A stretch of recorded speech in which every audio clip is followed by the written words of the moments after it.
Hello, I am Dr. Lahari. I am a nutritionist and a wellness consultant. Today I want to talk about water. Why is water important to us and how much water do we have in our body? Essentially, almost 60% or little more than that of our body weight actually is water. What role does water play? Not just one, but several roles water plays in our body. So what does it do?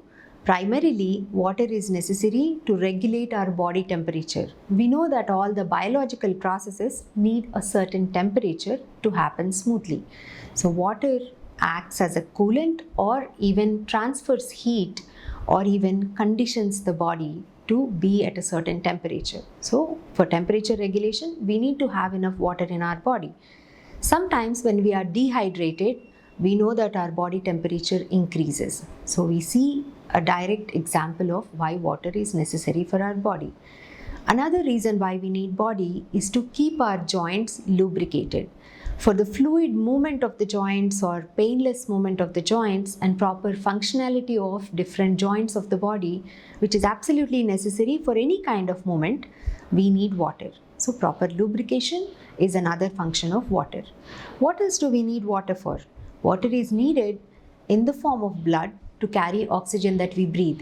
We know that oxygen is very essential for us to stay alive. So this oxygen is being transported from the lungs to across the body, all the tissues and different kinds of organs, all these things. Apart from oxygen, your blood or water in the blood is also necessary to carry all the nutrients that we take in the form of food. So when we need energy, these nutrients provide us energy because they are being transported to wherever we need that particular nutrient or energy in the body. This is another function of having water in the body.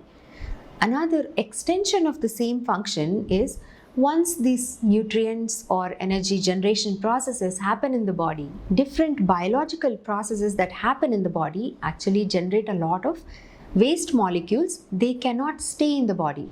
If these waste molecules like urea and all, if they stay in the body, they actually are very toxic to us. So your body needs to expel these or send this waste material out as well. For this also we need water because water actually dissolves these waste materials and easily expels it through urine, through sweat, through feces and different other forms. So water is essential to expel wastes from the body and also to ensure proper functioning of our kidneys and liver particularly, because these are the main organs. Additionally, water is also necessary to moisten different tissues, especially like our eyes, nose, mouth and mucosal lining, as in the mucus that lines our digestive system. When there is not enough water, if we are dehydrated, we can also see those symptoms as dry eyes, dry mouth and dry air going through our nostrils, which is uncomfortable to breathe. So these are the various functions of the body. Now that we know the importance of water, how much water do we need? Everybody needs to drink 8 glasses of water daily. This is somewhat correct, but may not be true for everybody because the water requirement depends on the age of the person, gender of the person, activity levels of the person and the environment that they stay in, as well as any kind of health and medical conditions they may have. But an average healthy human being can drink 8 to 10 glasses of water every day, one glass being about 250 ml of water. Also, our water intake doesn't have to come from completely or entirely from just water. It can also come from, or part of it can also come from various liquids or foods that contain a lot of water or different kinds of liquids that also have a lot of water. To drink 8 glasses of water doesn't mean you wake up and drink 4 glasses at once or 1 liter of water at once in the first thing in the morning and then forget about water for the rest of the day. What it means is you have to drink water periodically so that the functions in the body can perform normally. Otherwise, any amount of water we drink in excess is going to go through our kidneys and be passed as urine. But when we drink small quantities of water throughout the day and still ensure our water requirements are met, which is 8 to 10 glasses of water, when we do that the right way, we know that we are providing water to perform all the functions that it is supposed to do in the body. So, how do we know we are drinking enough water? One way to look at it is whether you have any symptoms of dehydration. Most of the times, a slight raise in temperature of the body without having any fever or infection. So, usually when we have fever or infection, the body temperature increases. But say we don't have fever or infection, but our body temperature is slightly above it's normally supposed to be, you know that you are not drinking enough water, because water is needed to regulate our body temperature.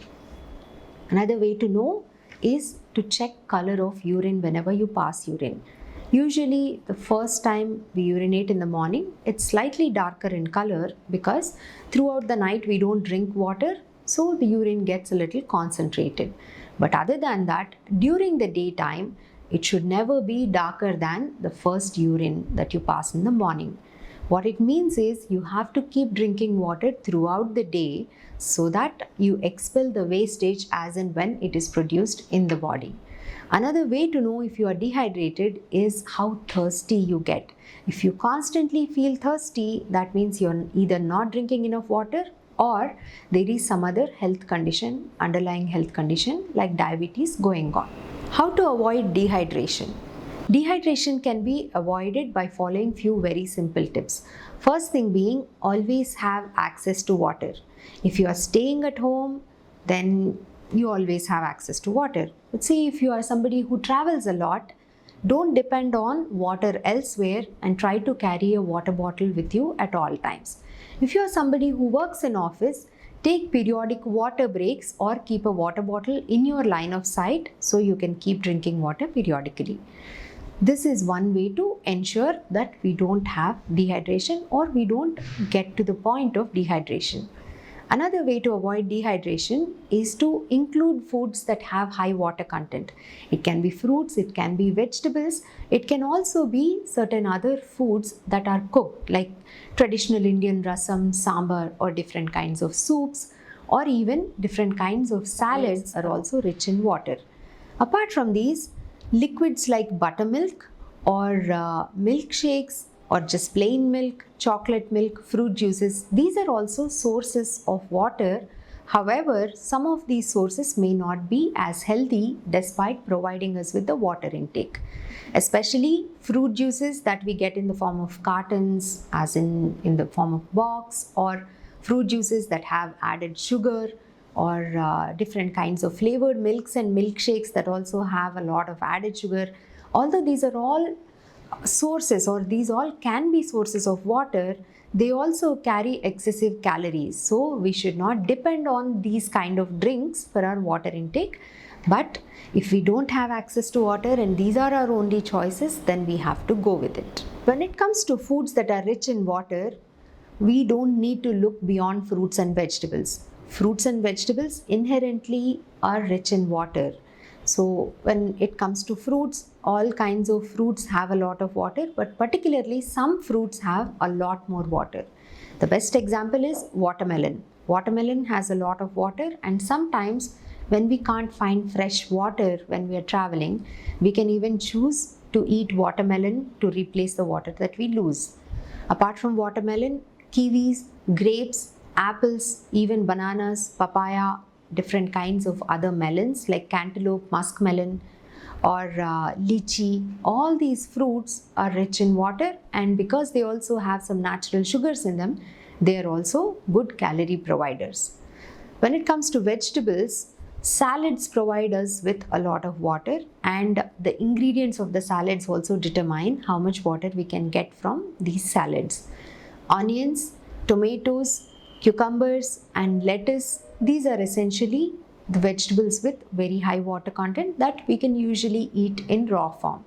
But vegetables that are usually cooked also, like loki or bottle gourd or ridge gourd, even these kinds also have water.